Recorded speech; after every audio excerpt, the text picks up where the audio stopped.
दोस्तों नमस्ते नमस्कार। बहुत ही बवाल सॉन्ग प्रमोद प्रेमी का एक बहुत ही बवाल सॉन्ग आ रहा है, जिस सॉन्ग का नाम है लभर के लइका हो गईल। लभर के लइका हो गईल सॉन्ग का नाम है, जो कि आप लोग पोस्टर देख रहे हैं इधर उधर कर रहा है। और यह सॉन्ग कब आएगा कब नहीं आएगा, किस चैनल पर आएगा, सब जानकारी मैं बताऊंगा। आप लोग वीडियो को एंड तक देखिए, और चैनल पर नए हैं तो चैनल को सब्सक्राइब करके बेल आइकन को प्रेस कर लीजिए और वीडियो को लाइक कर लीजिए। तो चलिए मैं बताता हूँ कि कब आएगा। तो यह कल आ रहा है, लभर के लइका हो गईल, प्रमोद प्रेमी जी गाए हैं। और यह वीडियो सॉन्ग आएगा, डायरेक्ट वीडियो सॉन्ग आएगा, लभर के लइका हो गईल।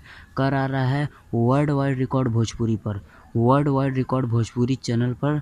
कल 4 अप्रैल को वर्ल्ड वाइड रिकॉर्ड भोजपुरी पर सुबह 6 बजे आएगा वर्ल्ड वाइड रिकॉर्ड भोजपुरी पर। तो आप लोग तैयार हो जाइए, कमाल का सॉन्ग आने वाला है।